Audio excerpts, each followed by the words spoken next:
He doesn't have the number of states. He doesn't have 25% in more than 16 states. Rufai said that they polled 40,000 people and it shows that Peter Obi will get 25% in 16 states. That's brilliant. Rufai didn't mention the states where APC will receive 25% though. So follow the analysis to see that he unknowingly revealed that Bola Tinubu will not win while trying to paint a picture that Labour Party will not win.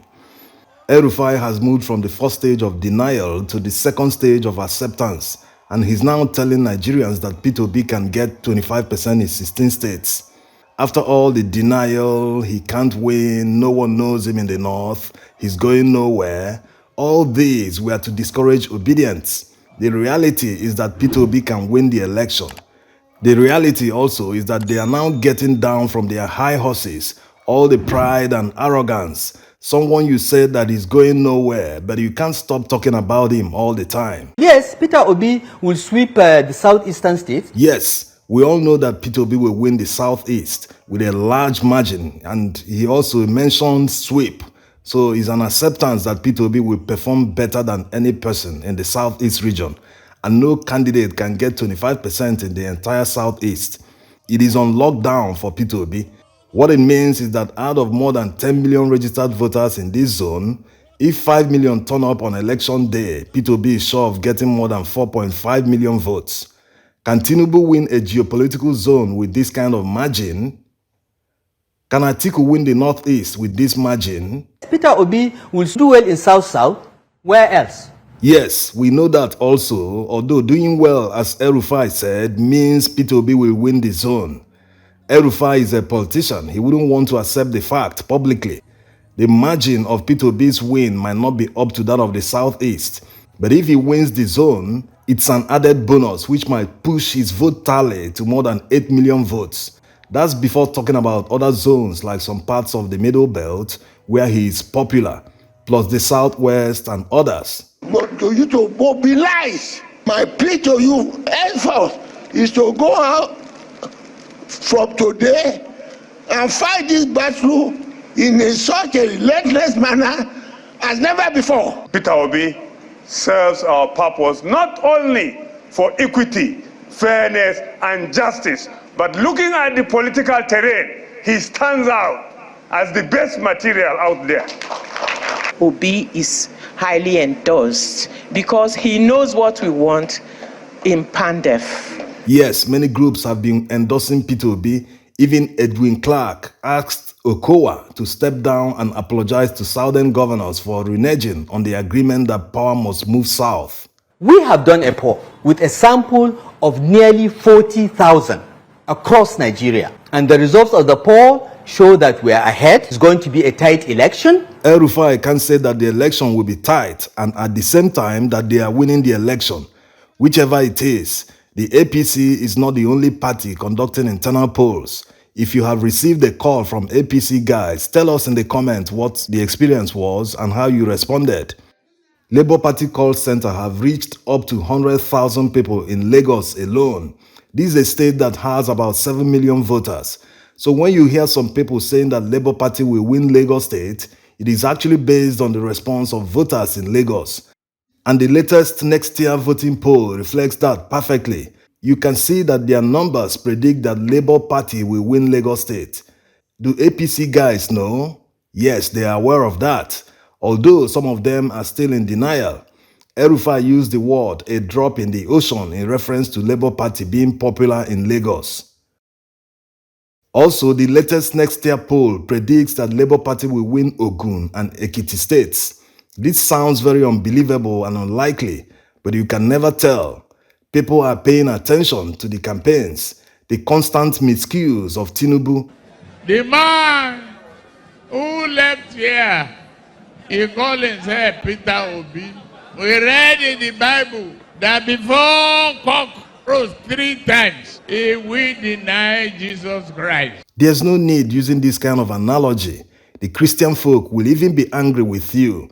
Anyway, let's see how Peter Obi smartly turned Tinubu's words against him. Bola Tinubu remains a very respected senior brother anytime, but so he has a right to his opinion. But he forgets to do that even when Peter denied Jesus 3 times, he still made him the head of the church. He still built the church on him. It is the rock on which he built the church. That means that notwithstanding the denial, the God found him wanting to build that rock. And I'm saying that trust this country to me. I will rebuild it. It will be the same rock on which they will rebuild this country. Just the same way Peter Obi replied Rufai after he called him a Nollywood actor. Peter Obi is a Nollywood actor. I thank Rufai for what he said. At least he gave me some percentage. So I'm going to work hard to improve those percentage. And he recognized the fact that I'm an actor. And now that I'm a acclaimed actor, I'm asking all those who are involved in the entertainment industry, being one of them, to support me. What else can you do? When those who are here have recognized me as one of them, I urge them to support me so that we can be able to ensure that I build their business better. So Tinubu threw a jab that boomeranged with Peter Obi's intelligent response. It's not a good idea to throw jabs at your opponent in his home state or stronghold. It would have been better to concentrate on infrastructure projects he will build in Anambra. And in this video where Tinubu leaked the microphone instead of the usual testing 1, testing 2, testing the microphone, all these might be costing him votes in the southwest region. You don't make unforced errors, especially in states where you are not popular. Every vote counts. Tinubu threw jabs at Peter Obi in his state, Anambra. He threw jabs at Udom Emmanuel in Akwa Ibom. The few people that were considering voting for APC might not vote anymore, or maybe vote another party. Also, the next year poll was conducted the same period the video went viral on the internet, so it might have affected the decision of some people.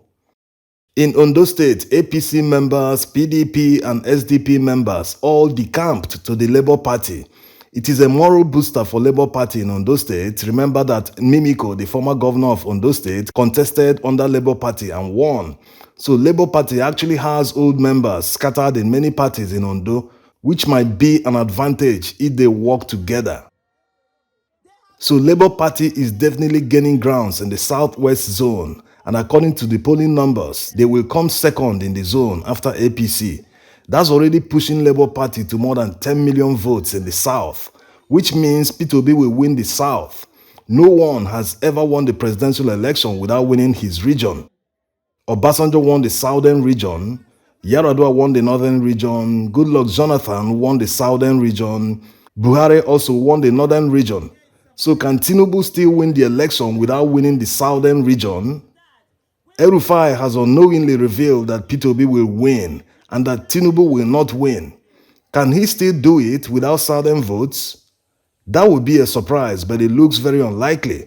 Throughout this election cycle, Bola Tinubu has never won any voting intention poll. Even in the northwest zone that Rufai and APC are banking on, it seems like they won't be voting APC in huge numbers. This is the APC campaign in Katsina, Buhari's home state. Buhari was in attendance, but looking around you will see that the attendance wasn't huge. Katsina is among the states hit hard by insecurity, so this is not surprising. Remember when APC guys were saying that Peter Obi will only take votes from Atiku, that APC will still get their votes, as if it's only Peter Obi voters that are currently experiencing Nigeria. Anyway, you hardly hear that narrative anymore. The fact is that APC guys don't want to accept that Nigerians see them as one.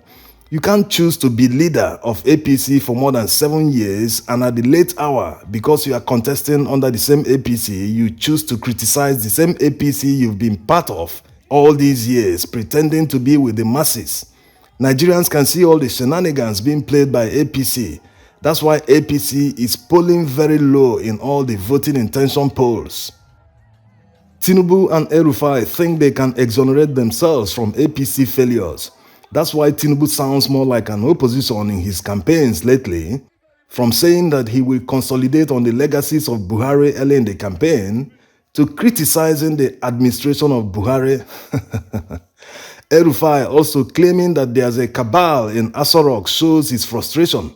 Nigerians still remember all the promises made by APC in 2015. Today they can look back and compare. The reality is that Nigerians are worse off, That's why it's reflecting in all the polls, and it will surely reflect in the presidential election results. Opinion polls are distorted. The most important thing in looking at any opinion poll is the sample followed by the methodology. Those polls are a joke. Rufai wants Nigerians to believe that the voting intention poll they conducted internally shows they are winning, but independent polls are not to be trusted. He is discrediting all the polls in favor of P2B. He talks about wrong methodology, sample size, phone calls, and all that. When Enab poll predicted the victory of Buhari in 2019, he didn't have a problem with that. But now that he doesn't favor his candidate, he's talking about methodology. The same methodology they've been using in their past polls. You can watch the Enab poll video where we converted the percentages to real voting numbers. Click the top right corner to watch it. Also, if you haven't subscribed to our channel, subscribe now and enable notification. Thank you for your support. We hope that ENAP will release their last poll before the election. That will show how the candidates stand before going to the polls. Anyway, if you want to see the latest next year poll in voting numbers and other analysis, just drop a comment. If it gets traction, we might just make a video. This election period is a very busy time for us, so we try to prioritize our videos. Anambra is what? The number of votes in Anambra is the size of one local government in Kaduna State. This is hyperbole. Anambra has 2.6 million registered voters and Kaduna has about 4.3 million. No local government area in Nigeria has up to 2 million registered voters. Granted, voter turnout is low in the south compared to the north. But turnout in this coming election will be very high, not just because of new registered voters or because of Labour Party and P2B, but because of APC. Many people are planning to vote because of APC, to vote them out. The earlier they understand, the better for them, but politicians, they will never accept. He's polling in the Christian enclaves in the north. He's polling well, but how many are they? How many? How many are there? Even in his state, Kaduna, Christians make up more than 40%. If few northern Christians were considering voting for P2B, and with this Rufai's provoking comment, wouldn't that motivate them to prove to him that they actually have the numbers? Some people are already taking it as a challenge. Assalamu alaikum to every Christian and Muslims. I want to say to every one of us, recently you have heard one of the key northern governors again coming up to say something that is insulting to us, insulting to every northern Christian. Governor Rufai said that Christians in the north are insignificant. This is what he said. Christians in the north, how many are they? This is an insult to every one of us. And my worry is not no longer about Rufai. It is with every Christian who in any way would put their feet or their thumb to vote APC, to vote Muslim ticket. You've heard it, people. If you don't belong to a majority group wherever you reside, you don't matter to the scheme of things, according to politicians like Rufai. It is wrong, though. This wasn't the dream of our founding fathers. The group of people he's banking on to vote for them actually should not vote for them because everyone is experiencing the current Nigeria. There's no market meant for Christians or Muslims alone. The inflation is affecting everyone. The fuel scarcity, the insecurity, which unfortunately has hit Rufai's state of Kaduna very hard of recent. These are the issues he should be tackling and finding solutions. The people Rufai is banking on for votes, are they better off than other Nigerians in the past 7 years? Also, some northern politicians like to give the impression that the north is monolithic. But that's not correct. The north is diverse. It's just that during elections, politicians start using mantras like One North. But after the elections, their actions in office do not reflect One North. An example is Southern Kaduna and some parts of Benue. Some of these communities used to support APC. Now, most of them feel abandoned, they feel neglected. There are serious security challenges in these communities. That's why many of them won't be voting for APC. Imagine P2B receiving 80% or more of their votes. He will be assured of getting the required 25% in many northern states. Just like when Rufai said that up to 200 people wouldn't attend P2B's rally in Kaduna, P2B redoubled his efforts. rallying in 3 different cities in Kaduna. He has visited Kaduna City, Kafanchan, and Zaria. Rufai can't do anything about it. He can't stop Peter Obi from getting 25% in Kaduna. Of course, the efforts of Deti Ahmed in the north can't be overlooked. He has worked silently and excellently to market their joint candidacy in the north.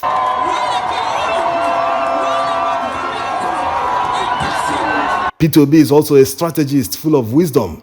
He has been visiting all neglected communities in the north, spreading his message and soliciting for votes. These are areas neglected by politicians like Rufai, because like he said, they don't have the numbers. That's why he had the audacity to run for second term with a Muslim deputy. Because according to him, the Christians don't have the numbers. They don't matter.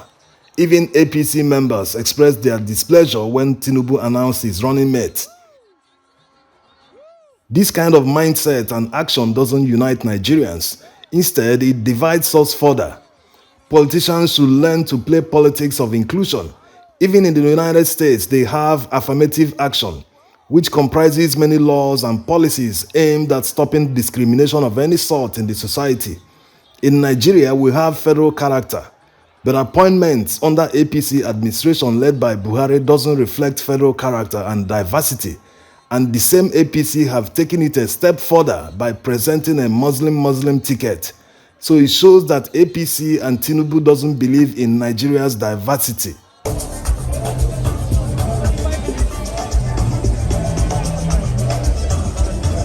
The fact that a fellow Muslim or Christian is in power doesn't necessarily mean your life will change or your community. Buhari is a big example of this because the Northwest zone where he comes from is worse off than other zones in Nigeria in terms of security challenges. That's why people in the Northwest zone shouldn't reward APC in this coming election. You do not reward failure. Rather, you correct failure so that in the future they will do the right thing. On the other hand, if they choose to reward them, that means they are happy with all the happenings around them. But they shouldn't. The best and fastest way for our country to develop is by continuous improvement.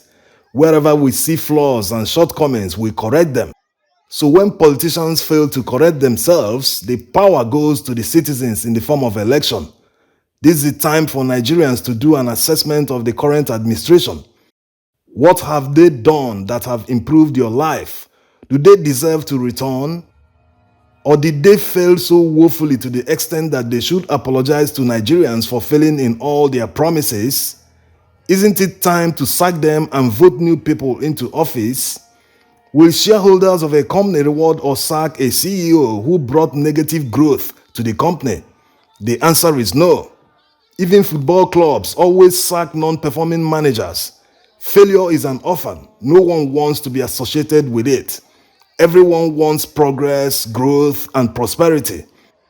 So why should we tolerate non-performers in the Nigerian enterprise? Thank you for watching and remember to vote wisely.